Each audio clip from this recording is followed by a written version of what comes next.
Hello, everyone.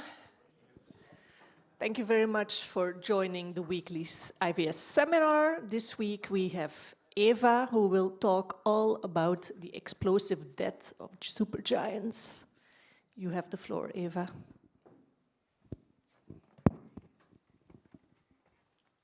Hello. Yeah, can you hear me? Great. Okay. So, hello everyone. It's a pleasure to be here and to present some of my work to you all. So today I'm going to talk about explosions, but I first wanted to introduce a little bit what I actually do. So I started just 8 months ago with a new group here.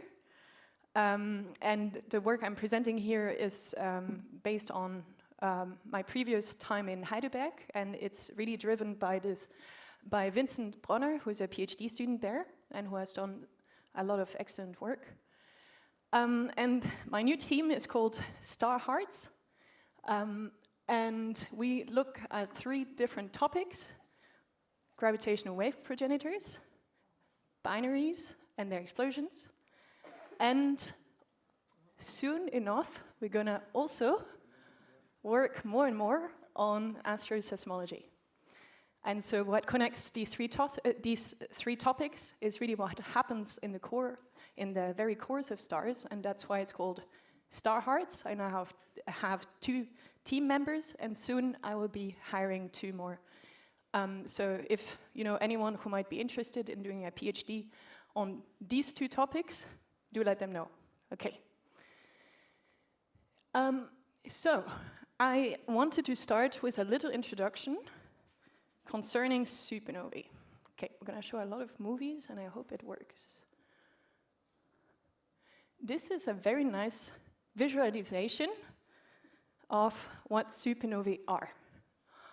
These are events that happen in the night sky. They appear, and they disappear again. And we typically see them above and below the plane of the Milky Way, because the Milky Way is in the way of the supernovae happening behind the galactic plane.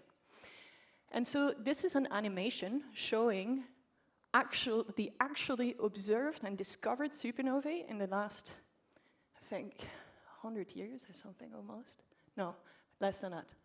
50 years. But yeah, anyway, the point of this is that you're going to see more and more things appearing and disappearing. Sometimes they seem to be correlated in position, but this is not physical, right? This is driven by our observational methods. How do we discover them? And one of my messages today is that we are in the golden era to study these kind of events. And that is because nowadays, and with the start of operation of the Vera Rubin telescopes, we are at the age where we can see 1,000 supernovae per night. So this is incredibly interesting, and that tells us a lot about these objects that usually happen once in 100 years in a typical Milky Way-like galaxy. And what's also very exciting is that exactly this year marks 100 years since we know of supernovae. And so we celebrated this at a big conference in Stockholm this year, called the 100 Years of Supernovae Conference. And that's also where I learned a little bit more about the history of supernovae, and I wanted to share that with all of you, because I had not appreciated this, that it's only been 100 years. Okay, so how did we know supernovae in the past? It turns out that ancient civilizations have actually already discovered supernovae without knowing what they are. And for example, Chinese astronomers famously actually observed the supernova that produce the Crab Nebula, and that helps us date it very, very well. But they didn't know what they were, so they call them typically guest stars, stars that appear sometimes and then they disappear again. And really understanding of what these phenomena are started much later on, and that is basically 100 years ago, when people started to notice where you find actually these bright events, novae and supernovae. They didn't distinguish between them at the time. But they did find out that they happen in these weird spiral nebulae. And there was a debate at the time whether these were planet-forming regions within our galaxy or little island universes outside our galaxy. It's really interesting to think about this today, right? What are the things that we got completely wrong now? And so what really settled this debate was figuring out the distances to these nebulae that turned out to be galaxies. And so Hubble was one who worked on this very much, but also Knut Lundsgaard, this person, Swedish astronomer, and they actually had a fight about this, using different methods to estimate the distances to different galaxies. But Hubble convincingly showed to the astronomy community at the time that these galaxies are really outside the Milky Way. And that completely changed the interpretation of the brightness of these novae and supernovae that happen in these distant galaxies. That meant that so Knut Lundmark was really the first person who understood that these must be incredibly bright events. And so he was the one who who actually made the first distinction between novae and supernovae. He called them type class, upper class and lower class, and then they were called supernovae later on. And just a couple of years later, there was the discovery of the neutron, and then one of the most incredible theoretical predictions ever made. Just 2 years later, Walter Bade and Fritz Zwicky proposed that the collapse of a star into a ball of neutrons, called a neutron star, could be associated with supernovae. And they were right. It is absolutely stunning that they figured that out. And of course, later on with Jocelyn Bell, there was the discovery of the pulsars, so we knew that they were real. And later on, I'm skipping a lot of things, but we had the observation of this beautiful supernova 87A in the LMC that not only showed the connection between massive stars and explosions, but also proved that there are neutrinos emitted in this process, which also means that there is the formation of a neutron star. Okay, so this was the little historical overview of supernovae, and now let's get to what they are and why they're so important. So they really, we distinguish between different supernovae. The supernovae I'm talking about today are core collapse supernovae that concern massive stars, and they're really important because they are basically a huge energy input in galaxies, and that means that they even drive the entire evolution of galaxies by this huge amount of material that they eject, but also this enormous energy that they put in their surroundings. They're also a source of new elements through nuclear synthesis, and there are a lot of remaining unsolved questions about them. One of the most famous one, of course, is the actual mechanism for the explosion. We still don't know exactly how these actually explode, though we're getting closer. We don't exactly know all the stars that are connected to these explosions and why. It's very interesting. We don't know why we see such an enormous diversity in these supernovae, and nowadays one of the new excitements is trying to understand why we see so much sign of some kind of ejected circumstellar material that we find in these supernovae, but that cannot be explained by the winds of these stars before they explode. Okay. And to show this a little bit more clearly, I call this the spaghetti plot.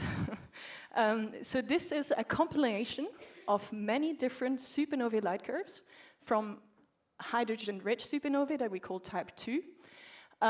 And you can see that from these explosions, they're supposed to be the same thing, but there's an enormous diversity in their absolute magnitudes, in their shape, in how much hydrogen we measure in these.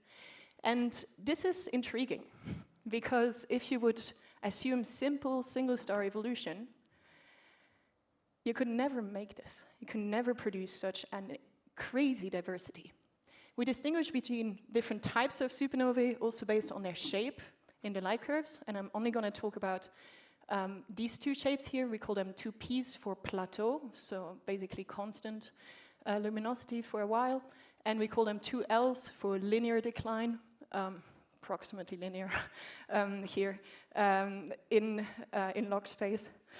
And one of the leading theories at the moment, and you know that I'm a big fan of binaries, but here maybe I disagree a little bit, is that you can explain all of this just with binary physics.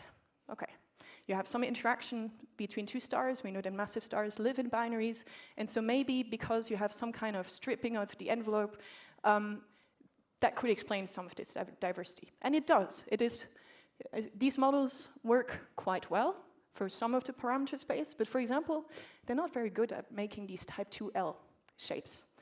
So there must be something else happening.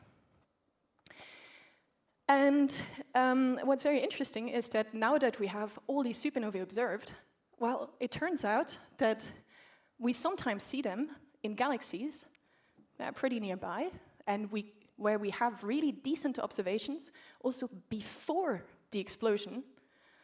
And that means that we can find direct observations of the star before it exploded.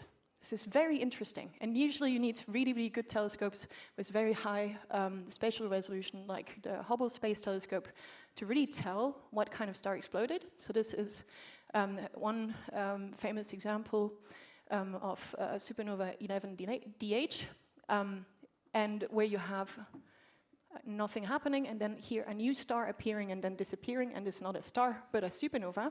But if you look back in time, because this is a very famous galaxy, Whirlpool galaxy, we have a lot of archival images there, and then you can go to that star, really, really zoom in, and you can get even a spectrum. You can get a lot of properties of that star. And it turns out in this case that it's a red supergiant. And we now have about 15 directly confirmed progenitors of these supernovae that seem to be red supergiants. So there is a connection there. That's pretty nice. There are also other stars observed, but this is already very interesting. And here we come to a problem. When we take all these progenitors, these red dots here, and we put them on a Hertzsprung-Russell diagram, and we ask the question, which stars, assuming single star evolution, very simple assumptions here, and we put the stars before it exploded on this diagram. It turns out that they all seem to be at pretty low luminosity. It's interesting. It could be a mass effect, right? The more massive stars are more rare. But even when you correct for that, using like converting this luminosity to initial mass, making these simple guesses here, even when you do try to take into account this, how much rarer these massive stars are, you see that there is something missing. So the more massive red supergiants don't seem to explode. Very strange. It's called the missing red supergiant problem. Okay, and now I come to the topic of today, which is pulsating red supergiants. And this is very interesting. So it turns out that these red supergiants, so they're really big stars, 1,000 times the radius of our own sun. And it turns out that basically all of them pulsate. This is not like a surprise for people like Connie, but this is something that we like to ignore in the supernova community. So this is everyone's favorite red supergiant, Betelgeuse. Beautiful picture here. And if you look at its variability over time, you can see that it really has a huge change in brightness over time. And everyone got excited when there was this great dimming event recently. Everyone wanted it to explode, but it didn't. Anyway, so what is this? What is happening here? Well, it turns out that these red supergiants are pulsationally unstable. And that is because they are actually not so close to hydrostatic equilibrium. And that means that they will sometimes, or like that at some point, they will start to have radial pulsations, potentially also non-radial pulsations, and that will change like their size over time, and that will lead to brightness variations. Other things can happen as well. And there have been some theoretical efforts to try to explain how this happens. And if you really try to follow the hydrodynamic evolution of these stars, you see that indeed they have growing pulsations, and that might create some kind of spiral on the HR diagram because the radius of the star becomes larger and larger. So, and then smaller and larger again. So, but here's a big problem, and that is that when we study supernovae, we always assume that everything is simple. We assume that the stars are spherical. We assume that they are in hydrostatic equilibrium, and so nothing strange is happening to the surface. And even when we study binary effects, we assume this. And so we are missing a piece of physics in understanding the supernovae. And so this is where our study started. So Vincent made these beautiful models of red supergiants. So here we have the standard evolution of a massive 15 solar mass star from the 0-age main sequence to the red supergiant stage. And here at this black dot is the end of carbon burning, and this is where we start to look at the pulsation of this star. And so how did we do this? So here just putting some parameters for the experts in the room. But standard parameters for red supergiants. So how did we do this? We actually followed the hydrodynamic evolution of the star using MESA. Turns out you can do this in MESA. How do you do this? You basically solve the equations of the structure with an additional velocity term. This is not using gyre, okay? This is a very different type of looking at the same problem, but using different tools, and this is using this hydrodynamic solver of MESA. We cut out the core because at this point in the evolution, it really doesn't matter for what happens in the outer envelope because there's such a huge difference in density between the two. And we start to look at what happens to the envelope. And this is the radius of the star on a logarithmic scale.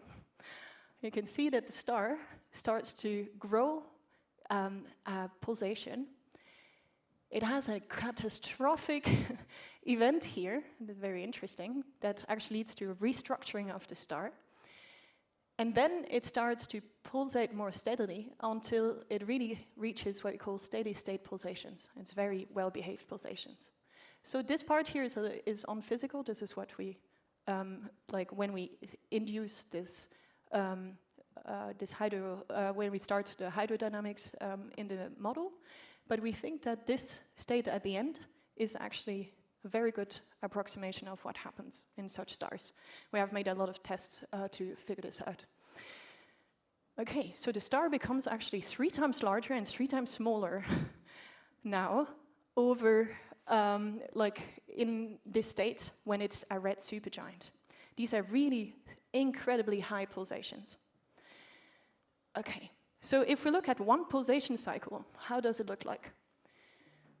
Well, it turns out it's also not a very nice sinusoidal shape. There are multiple bumps here. The period is about 800 days in this case. And we can see that during the pulsations, we have a crazy change in the Hertzsprung-Russell diagram. And this should immediately tell you that we might have a problem when we convert luminosities, right, to initial masses, when we don't take this into account, right? We have almost an order of magnitude change in luminosity, and also a very large change in effective temperature or radius. And this is very exciting, and we started to look into this and trying to understand what actually is causing this pulsation, and why we see these 2 bumps, what are the effects, and what this means for the explosions. So we started to make also some models of the light curve of the red supergiant, making some simple assumptions about its spectrum, and adding dust around it, because we know that red supergiants produce a lot of dust, to simulate the light curve. And this is a crazy light curve. You see that there is really 15 orders of magnitude change in luminosity, okay? And this is in the V band. The K band is better behaved. And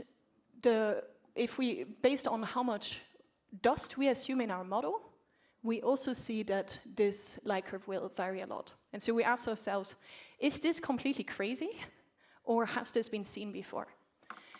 It turns out that there are certain objects in the universe that look like this. And one example is this star, VX Sagittarius. People are debating whether it's an AGB star or a red supergiant. It's a very, very interesting object.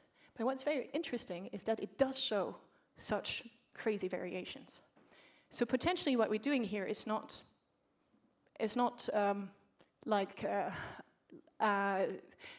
actually something that happens in certain stars.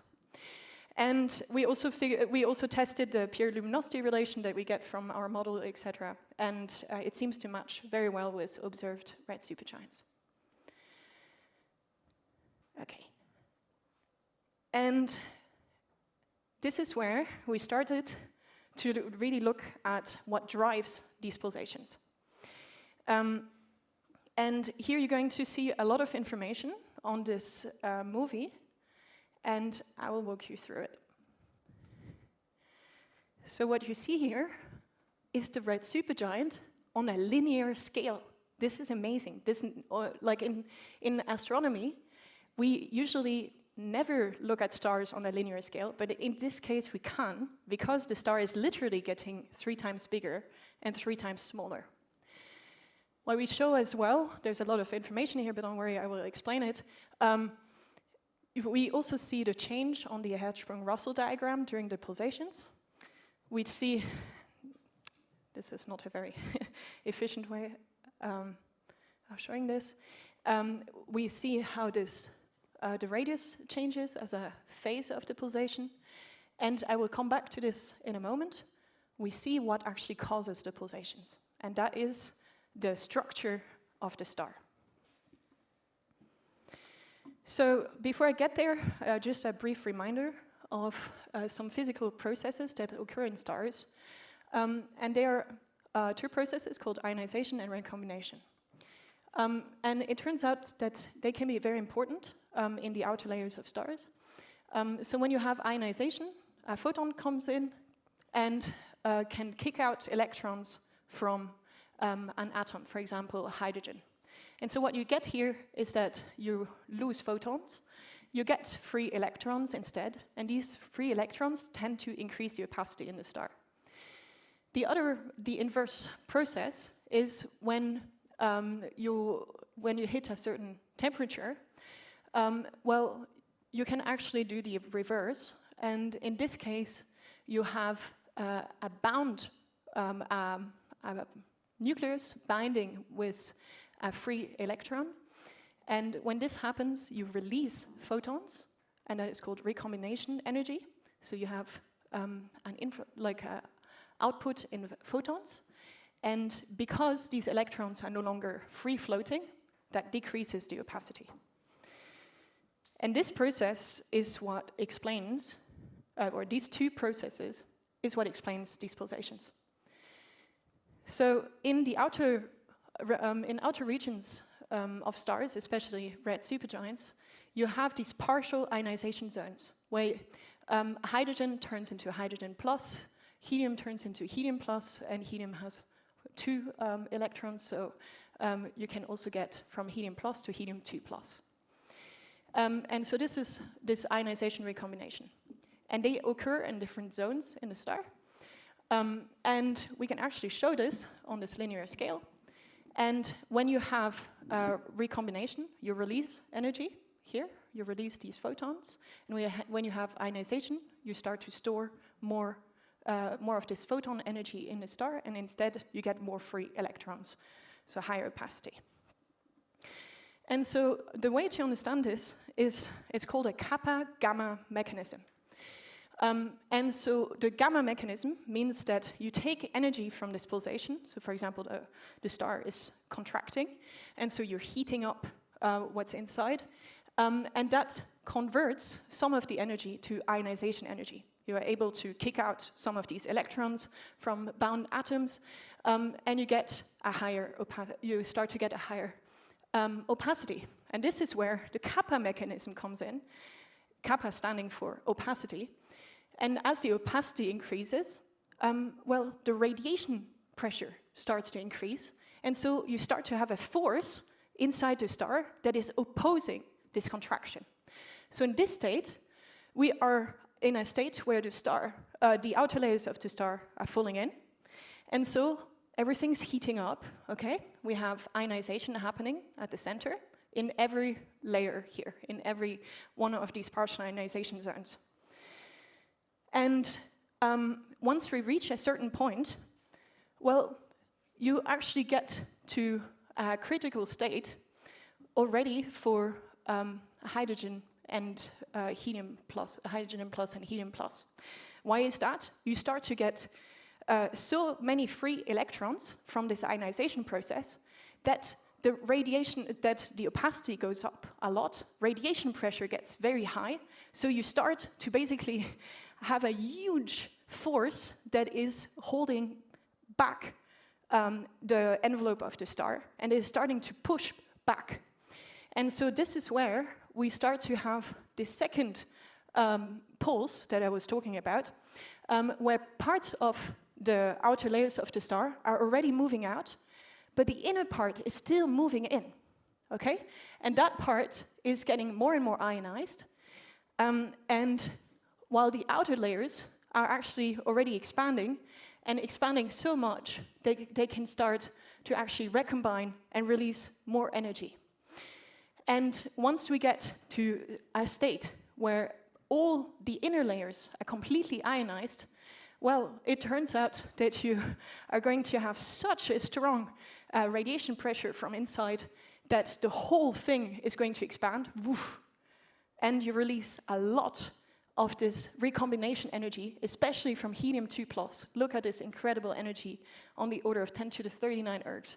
And that will push the whole envelope out until you have released all that energy, and it has to fall back in. Okay, so this is the cycle. This is the kappa-gamma mechanism. And here again, to show you how it looks like, right?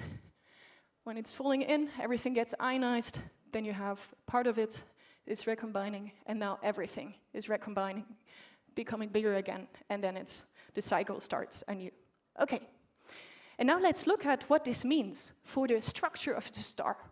When we look at a typical model of a star before it explodes in terms of its density as a function of mass, typically, we assume a hydrostatic model, okay? Everything's fine, no pulsations. This is what you would assume, and that literally most supernovae studies assume this. And now, if we add our models in different phases of the pulsation, you'll see that the structure is totally different, yes? And that is because of these induced pulsations and the restructuring of the star. And we start to see also some features here, and it turns out that they're actually connected to these partial ionization zones. These are not artifacts. This is really because of these different zones that will lead to different parts of the star having different higher density or lower density because of the different velocities inside the star. And so the same star with different pulsation state will have completely different density structure, right, compared to this hydrostatic model. Okay? And now if we look at this in a movie, showing also the velocity in each layer, you will see, right, that all these features here are really connected to these layers moving in, layers moving out. This is directly connected to the driving mechanism of the pulsations, right? These ionization zones that leads to different movements in the outer layers of the star. And now we get to the explosions. So we have now some models that are approximately pre-supernova. And what is very interesting is that I told you before, the core is actually at this point basically disconnected from what's happening in the envelope. And that is because we have an enormous pressure and density gradient. And so for the core, it doesn't really matter what's happening outside. It can explode at any time. And so the idea is, what happens if we take the same star and we explode it at different times during the pulsation? And to do this calculation, I used a supernova explosion code, SNEC. It's a 1D hydrodynamic code. And I used explosion parameters informed by neutrino-driven supernova models with very typical energies and amount of radioactive nickel-56 produced that helps power the light curve. And we assume that a neutron star is formed at the center. And so for the same star, if we explode it at different phases of the pulsation, this is the light curve we get. So this is the light curve early on, then it changes when you go to the lower, so to the more contracted phase and to the more expanded phase. And so this is the same star, but if it explodes at different pulsation phases, you'll have a very, very different light curve. So we get basically part of the diversity I was pointing out earlier in this spaghetti plot. We get simply from one star, one star exploding in a different pulsation phase. So this is pretty exciting because it means that we need to revise our understanding of our interpretation of these different types of supernovae and where they come from. It can't be only binaries. We also need to take these envelope pulsations into account. And another fun thing is that we also see some features in these light curves. And it turns out that, again, these features can be connected to the density profile. So, for example, this blue point here is exactly this density inversion here that is, again, caused by the different ionization layers and the different velocities inside the star. And so this whole thing is connected. So we can, in principle, connect. If we see a supernova like this, we can tell basically where its ionization zones are, and we can go back to the pulsation mechanism. Okay, and now if we change the progenitor mass, we want to also see how this affects the explosions and how this affects the pulsations. So here we explored smaller masses, so these are more common stars, like the 10 solar mass stars. And we see that they also pulsate, but they are much less dramatic, okay? So the example I was showing you earlier is really a more rare case. If we make very simple, naive assumptions to try to understand how likely it would be to see such a red supergiant doing something like this, then we have a chance of about 1 in 10,000 red supergiants being in this state where it has this crazy pulsation that is happening only very close to its death. And so you will not catch many of them in this state. And this seems to be reproduced from observations. Also very interesting is that our models completely fail at higher masses. And that is actually physical. That is because the stars at this stage have such crazy high pulsations that these will exceed the escape velocity of the star. And so this will lead to mass loss, and this is something we cannot capture very well in our models. And so there must also be a link between these pulsations that are induced in such luminous stars and mass ejections. This could be one of the explanations for the missing red supergiant problem. As soon as you hit a very high Eddington luminosity, very high luminosity of a mass ratio, this is when you get these strong pulsations, basically the star is going to lose so much mass that it won't look like a red supergiant anymore. And that could explain why we don't see them explode. Don't know. This is work in progress, but it's an interesting link. And doing this study with the different masses, we also noticed something else that is pretty interesting. So if we do the same exercise, we explode these stars at different phases of the pulsation, we see that for the lower mass star, this has a very small effect, except for the most extended model, when the star is really, really puffed up, and that can lead to an early excess in the supernova light curve. Same for all these other models, but all these crazy variations we only see at the higher mass end. Funnily enough, we observe these type 2Ls also only for very luminous supernovae. You know, these ones that have maybe a linear decline.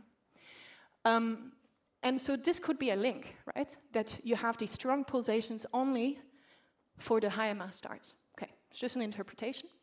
But what's very interesting about this early excess is that people have interpreted this as a sign of some weird circumstellar material being sitting around the supernova before it explodes. And it's really strange because red supergiants are known to have pretty weak winds. Lena has worked on this, for example. But this is a much simpler explanation. The star is simply bigger, and so this contributes to the early supernova light curve emission. And so we don't need any kind of weird circumstellar material. We can immediately explain this simply by the structure of the star. Okay? And here we get to observations. This got me incredibly excited, and that is the best observed supernova in recent times. Supernova 2023 IXF happened in our next door galaxy M101. And literally anyone with a telescope looked at this. And that is because it's so nearby. It's a really famous galaxy. It has been observed many, many, many times. And so this means we also have a lot of archival images of this galaxy.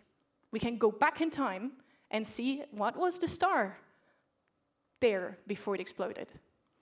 Well, turns out, beautiful Hubble Space Telescope image shows that it's a red supergiant. Even better, there is archival Spitzer imaging for the last 20 years showing that this red supergiant was not sitting still. It was pulsating. Of course it was pulsating, and it has pretty high amplitude pulsations as well. So if we fold this pulsation, we get something like this. And so we thought, what is the chance that the best observed supernova in recent times actually shows this behavior? And now we can apply our model and maybe solve the entire problem, get all the supernova parameters, but also the progenitor parameters, and get beautiful results. So we got incredibly excited. We started doing some fitting of our model to this data set in all the different bands. And this is where we started to realize, the data is just not good enough. We cannot get a very good constraint on the pulsation phase. So here we did some Bayesian analysis here, changing the parameters that we assume for our model of the red supergiant pulsation light curve. And we get some constraints on the explosion phase, but they're not very constraining, right? It's almost half of the pulsation phase, right? So this was a little bit disappointing. And then we went to the supernova modeling. We also have, before this, and we also looked at its location on the Hertzsprung-Russell diagram. There have been at least 100 papers on this event, 2023 IXF, you might have noticed on arXiv. And many different studies have attempted to get, of course, from the pre-supernova luminosity and effective temperature, the initial mass of the star, and all these initial properties. All these different studies, using almost the same data, come to all these different conclusions. So this tells us that the systematic uncertainties here are completely underestimated. But this makes sense, right? Because if we put our model, actually the star is pulsating. It's actually changing on the HRD. So you cannot pinpoint this well what was the luminosity before explosion, or what was the effective temperature, and also trace back to an initial mass. This is not possible when you have such an enormous variation, unless you can really see it just before it exploded, and unfortunately the data set is just not good enough for us to constrain this exact explosion phase. We also have exquisite supernova light curves for this event. Look at this. It's an entire year of observations of that supernova, and because it's so incredibly nearby, right, we get all this information, all this beautiful light curve here. And so we did some fitting. And again, we're showing you a movie here. And so if we fit the light curve with different, like here, using the same explosion model, but varying, just varying the pulsation phase, in principle, we can match it. Sorry, trying to start the video again. So you can see if we vary it well enough, we get a match, good fit, okay, everything done, we have it all. Nature, okay, no. So it turns out that there are ridiculously large degeneracies in this event, and that is because it actually, in this case, it's actually true, it actually has a lot of ejected material before explosion that contribute to this early light curve. And so we played around with all the parameters and we tried to get constraints on the explosion phase, explosion energy, etc. And we figured out that we get a very good fit, both for a very large progenitor with a low explosion energy, and also with the opposite, a pretty small progenitor with a high explosion energy. So we cannot get, unfortunately, very good constraints on the explosion phase and on all the explosion parameters. But still, this shows the potential of such models, right? So we got really excited about this. And then, just not so much later, like just a year later, there was this publication of yet another supernova with an observed red supergiant progenitor that seems to show pulsations. So we got incredibly excited and we thought, okay, we can test our model again with another supernova, it gotta work this time. And we looked at this, and we looked at this data, and we were like, it's not very good data. And look at this number here, 379 days of a pulsation. It's pretty close to 365 days a year, right? Our own orbit around the sun. And we thought, okay, we better gotta test this data. Well, we looked here at Lomsgargle periodogram, and it turns out we recovered the period of the spacecraft that made these observations. So that is Spitzer. Spitzer is on an Earth trailing orbit of exactly 379 days, and that is where we recovered. So in principle, we would expect this red supergiant to be pulsating, right? So it should be there, but we cannot tell. We cannot tell, and it's definitely not pulsating with this this period, we think, at least based on the data set. Okay, so this brings me to my conclusions. I think we really need to take into account the hydrodynamic evolution of red supergiants if we want to understand supernovae. And that is because massive stars are simply unstable to envelope pulsations before they explode. That makes it very interesting. We can trace back this these pulsations to the mechanism that causes them. That is really this ionization and recombination inside the star because of the structure of the star. And we can also reproduce the large observed diversity of supernovae, hydrogen-rich supernovae, simply from pulsations. It looks like we can also explain some of this early excess observed in supernovae without needing to invoke any mysterious circumstellar material in many cases. And it seems that our model is pretty good at reproducing the properties of this one amazing supernova 2023 IXF, but we cannot get really the all the parameters yet because of degeneracies. And so it is really important to also take into account pulsations when we study explosions. Thank you very much.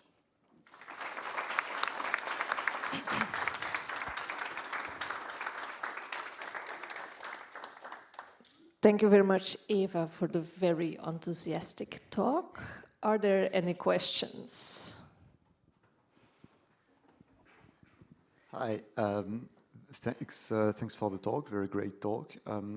I'm a little bit curious, could you tell us a little bit more about what makes you say that sort of the start of the explosion is decorrelated with the pulsation itself? Because it doesn't seem very intuitive to me. Yes, so that's a great question. So it turns out, if you look at the structure of a star, and you look at, for example, the pressure inside a star as a function of the mass inside a star, you will see that it varies by 15 to 20 orders of magnitude. So basically, at the core, you basically don't feel anything from what's above, because there is such a huge, huge difference in pressure. And so the other point is the time scale on which these pulsations happen. These pulsations in the outer envelope happen on a time scale of maybe around 300 days or so, while at what's happening in the core is really set by the nuclear physics. So you start to really, you get an iron core, you start to get crazy neutrino losses at the center that reduce a lot the energy inside the core, and so the core has to collapse. And it will not matter what the envelope is doing at this point. It will simply collapse because of the loss of energy at the center. Thank you. Thank you very much, Eva, for this. Sets us up for some very nice collaborations. Absolutely. As well. I have actually many questions and yes. Suggestions, but I will constrain myself to one. Can you go back to the one where you had some parameters for an observed supernova? And this there, one? exactly. Yes. So you list the mass loss here. Yes. What is that mass loss? So, our interpretation is that the mass loss is driven by the envelope pulsations. And that is, so something I haven't mentioned yet, that is because in this pulsation, during the pulsations, you actually start to get layers of different velocities crashing into one another. That creates shocks. And these shocks are actually strong enough to release, to get even to the escape velocity. And so we do expect pulsation-driven mass loss in these stars. So, yes, okay. Then it was that, because we, in the office next to you, we have a model for this. Yes. And we predict a mass loss between 0.5 to 1 solar masses per year. That's pretty good. We can discuss the terminology then. Yes. I would say it's radiative enthalpy driven. Yeah. But that's yes. that's a different. But we see this exact same pulsation behavior, yes. both in 2D and in 1D models, actually. Yeah. So, yeah. Yeah, no, I'd be really Agreed excited. Completely. Yeah, no, I'd be really excited to work with you on this. And that is bringing me to one of the big assumptions we make here, right? And that is, of course, the structure of the envelope. For example, convection is, you know, a really terrible approximation here. We use MLT. You know, like, this is, you know, if you really want to do this right, you need to go further. But this is the simplest approximation we could do this far. Yeah. I mean, the disadvantage with our models is that we can only go down to, like, I don't know, 400,000 Kelvin, right? Yeah. You're using the 1D hydro option in MESA, I assume, Yeah. So we can discuss the technicalities. Yeah, of course. Of this we can do later. much better than this, but this is the first step. Yes. No, it's super nice. Thanks.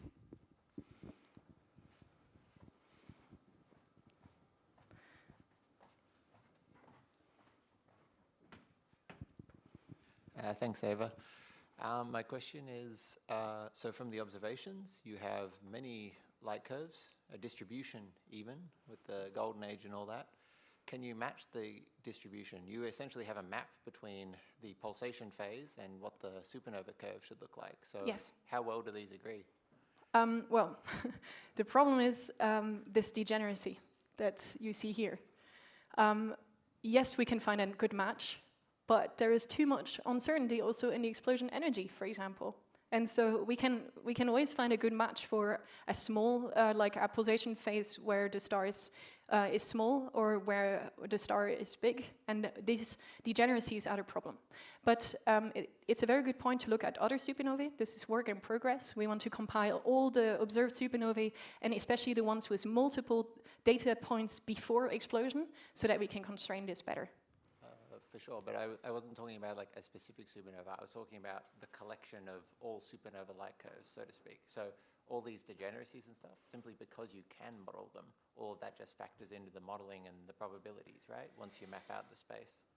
Well, because I also work on binaries, I think we cannot. And that is this is still simplified. This is single stars. We know that pulsations will also happen in stars that are in binaries, and that might even lead to stripping, might lead to funny effects. And so we simply don't have a model that covers the full parameter space here. Sure. Okay. Thanks, Eva. I think I just heard you say that pulsations are more important than binarity in supernova research, and that's great to hear. I have a practical question that has to do with the nonlinearity. Of course, you do everything dynamically, which is what you should do, and we can't do that in non-radial oscillations, of course, because you basically have only radial motion here. But nothing prevents you from seeing how much of the linear aspect of your motion could be modeled with a tool like gyro. You have all the internal structure, right? Yeah, actually. And so, because that could learn, I mean, that's way faster than what you now need to do. We're in a high dimensional parameter space, so. Very good point. The referee asked us to do the same. I'm not the referee. No, but the point is, people have done this already, but it's not enough. That is not enough, and that is because we also need to capture this thermal restructuring phase. That I skipped a little bit over this, but I have, of course, extra slides. And the problem with gyre, so there has been a study by Jared Goldbeck on exactly this, using gyre, using MESA coupled with gyre to try to investigate this. And the problem is that you don't get to really resolve this thermal restructuring. So what happens is that because of these growing pulsations, the star actually has to change its thermal structure, and this will lead to a completely different density, for example, in the outer layers, or entropy, same thing. And if you do this with gyre, you will not be able to capture this. So we can use gyre for, I think, a parameter exploration. This is really good. That's what I mean, actually. Yes. Just and to explore look at the residual, the linear residual of what you have. Yeah, and then we can try to extrapolate to high mass stars. But the problem is, there we know that this restructuring event will be even more dramatic, and so we're not exactly sure what the steady state pulsation will be. Yeah, but it's important that we still use these tools and try to get the best out of them.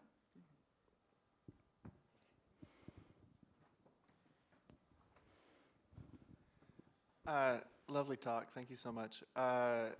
Thinking about some of the numbers that you gave earlier, expanding ballistically in this pulsation, 1,000 solar radii in the span of a year, that's in something like tens of kilometers per second.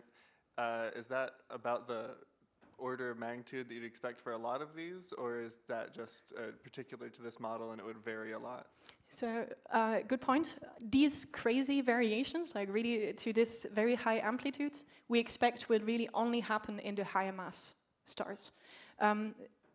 Another uncertainty is our treatment of convection. That will also, well, and especially the efficiency of convection, that will also tell you actually how big can these radii get. Some studies argued that efficiency should be higher, and in this case, you would get these crazy high pulsations only for even higher mass stars. But this is an unsolved problem, so we need to look into this and compare it to supernova rates, and over time, with LSST, by the way, the Vera Rubin telescope starting, we should see a lot more of these with pre-explosion imaging, and then we should be able to tell over a couple of years, I think. Great, thank you. Last question.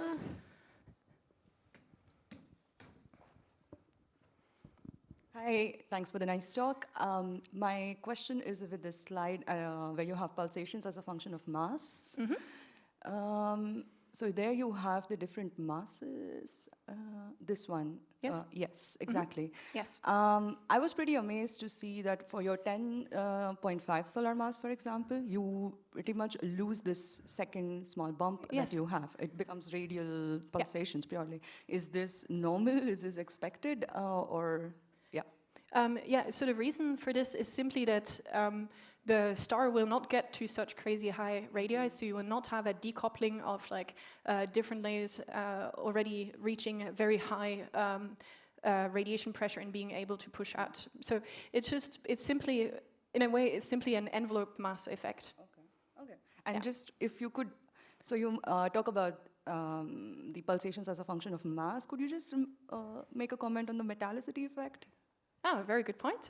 Low metallicity. What does low metallicity mean? Less strong winds, bigger stars, higher M, and what drives the pulsation is L over M. So you will suppress the pulsations at lower metallicity. These effects should be higher at high metallicity, assuming single stars, right?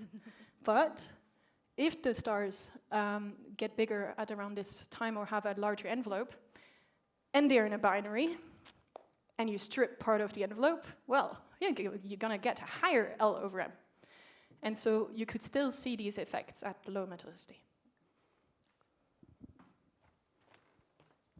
Okay, we're at the hour, so let's thank Eva again.